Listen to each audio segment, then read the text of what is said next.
और बताइए, सारस को पकड़ ले गए, कैद कर दिया इन्होंने सारस को। सरकार के लोग उसको कैद करके रखे हुए हैं। सरकार बताए कहां कैद किया हुआ है, जेल में कर दिया, जेल। अगर सरकार सारस को छीन रही है तो सरकार को उनसे भी मोर छीन लेना चाहिए जो मोर को दाना खिला रहे थे। क्या सरकार की हिम्मत है वहां पहुंच जाने की? किसी अधिकारी की क्या हिम्मत है वहां जाए और मोर को ले आए वहां से? ये केवल इसलिए किया सरकार ने क्योंकि सारस से और सारस को पालने वाले आरिफ से मैं मिल करके आ गया। साथ ही साथ हमारे आरिफ बैठे हैं, इनको कौन नहीं जानता। इन्होंने जो सारस के साथ मित्रता दिखाई और सारस की जो सेवा की, उसका परिणाम यह हुआ कि सारस इनका मित्र बन गया। ये कम देखने को मिला होगा कि एक सारस किसी आदमी के साथ ऐसा रहने लगे और उसका व्यवहार बदल जाए। और स्वाभाविक है कि इन्होंने सेवा की उसकी, और उस समय जब वो चोटिल था, चोट लगी थी उसको, टांग टूट गई थी, सारस की सेवा की, साथ मित्रता हुई। और ये तो स्टडी का सब्जेक्ट है कि सारस कैसे इनके पास रह गया, रुक गया, ठहर गया। क्योंकि सारस के बारे में बहुत सारी कहानियां हैं, बहुत सारी जानकारियां हैं। इनसे सारस इसलिए छीन लिया गया क्योंकि मैं इनसे मिलने चला गया। सारस इनसे छिना इसलिए केवल मैं इनसे मिलने चला गया, मैं इन्हें बधाई देने चला गया। क्या यही लोकतंत्र है? अरे लोग कुत्ते बिल्ली पाले हुए हैं।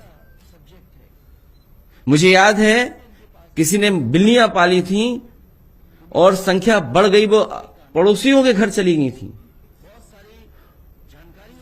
और न जाने कितने पालतू कुत्तों ने कितनों को काटा है। सरकार ने क्या किया? अगर सरकार सारस को छीन रही है तो सरकार को उनसे भी मोर छीन लेना चाहिए जो मोर को दाना खिला रहे थे। क्या सरकार की हिम्मत है वहां पहुंच जाने की? किसी अधिकारी की क्या हिम्मत है वहां जाए और मोर को ले आए वहां से? ये केवल इसलिए किया सरकार ने क्योंकि सारस से और सारस को पालने वाले आरिफ से मैं मिल करके आ गया। मुझे याद है कानपुर में जब समाजवादी पार्टी के विधायक से मैं मिलने गया, सरकार ने उसका ट्रांसफर कर दिया।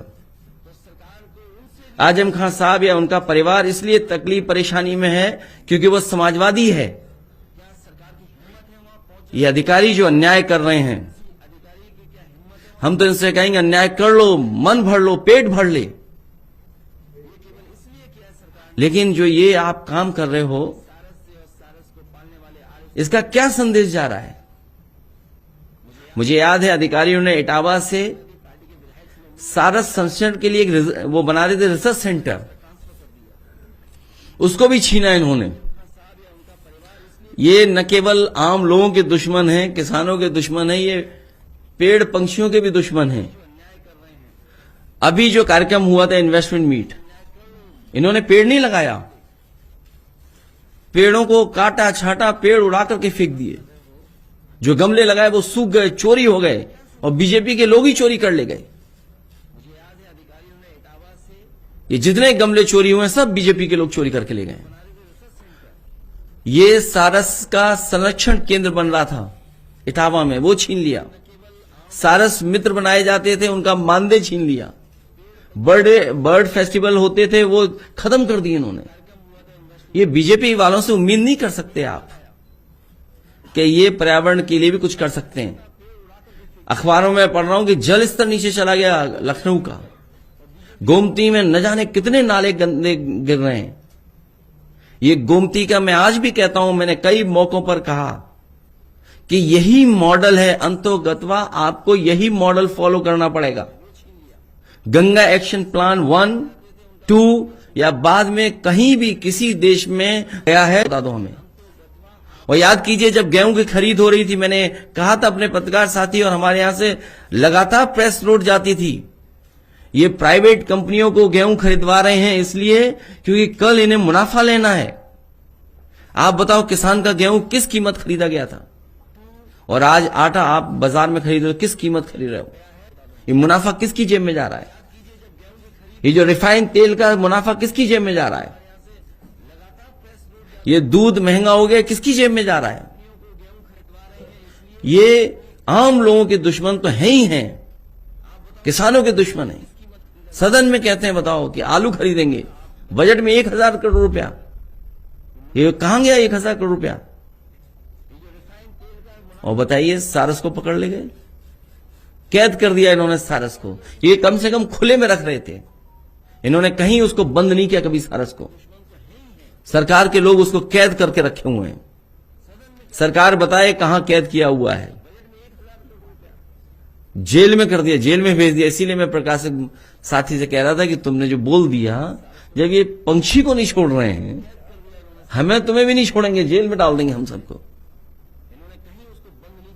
मैं एक बार फिर प्रमोद त्यागी जी को कुंती की आत्मकथा के लिए बहुत बहुत बधाई, बहुत बहुत शुभकामनाएं देता हूं। मुझे उम्मीद है कि ज्यादा से ज्यादा लोगों तक ये किताब पहुंचेगी, ज्यादा से ज्यादा लोग रुचि लेकर के इस किताब को पढ़ेंगे, किताबों के प्रति लोगों का व्यवहार और प्रेम बढ़ेगा।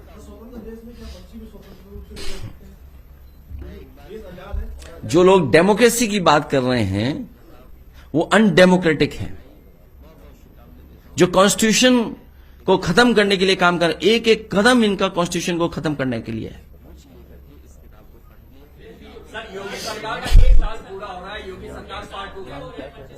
अरे जो लोग सारस को कैद कर दें उनके लिए क्या 1 साल है?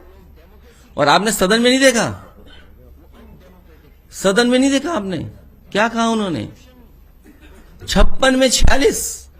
अरे जो मुख्यमंत्री सदन में झूठ बोलता हो, योगी होके झूठ बोलते हो, संत होके झूठ बोलते हो, उनसे क्या उम्मीद करोगे कि वो सारस को खुला छोड़ देंगे? जिन्होंने अपने कार्यक्रम को इन्वेस्टमेंट मीट करने के लिए न जाने कितने पेड़ काट डाले हों। और आप लोग हिसाब किताब लगाइए, जब से ये सरकार आई है 150 करोड़ पेड़ लगा चुके हैं ये, 150 करोड़ के लगभग। और मुझे याद है मैंने सदन में भी कहा, मैं फिर दोहराता हूं आपके सामने, मैंने जब 1000 एकड़ में पेड़ लगवाए, मैंने फॉरेस्ट के अधिकारियों से पूछा कि 1000 एकड़ में कितने पेड़ आप लगाओगे, तो उन्होंने 1 लाख, मुझे एग्जैक्ट नंबर नहीं याद है, 1,36,000 पेड़ लगाए थे उन्होंने। और आखिरी पेड़ 2 मैंने और नेताजी ने लगाए थे वहां पर। अगर 1000 एकड़ में 1,36,000 पेड़ लगते हैं तो बताओ 150 करोड़ पेड़ लगा चुके हैं। 150 करोड़ के लिए जमीन कहां है? इससे बड़ा झूठ और क्या हो सकता है? और ये बात अगर आपको गलत लग रही हो, आप जाइए इटावा में लाइन सफारी के सामने 1000 एकड़ में 1,36,000 के लगभग पेड़ लगाए गए थे, और ये तो 150 करोड़ लगा चुके हैं। और 1 साल की ये बात कर रहे हैं। आप लोग भी पत्रकार साथी उन्हीं के रास्ते पे चलने लगते हो। आज कितने साल हो गए सरकार को, ये बताइए? 6 साल हो गए ना। ये बताएं 6 साल का हिसाब किताब क्या है?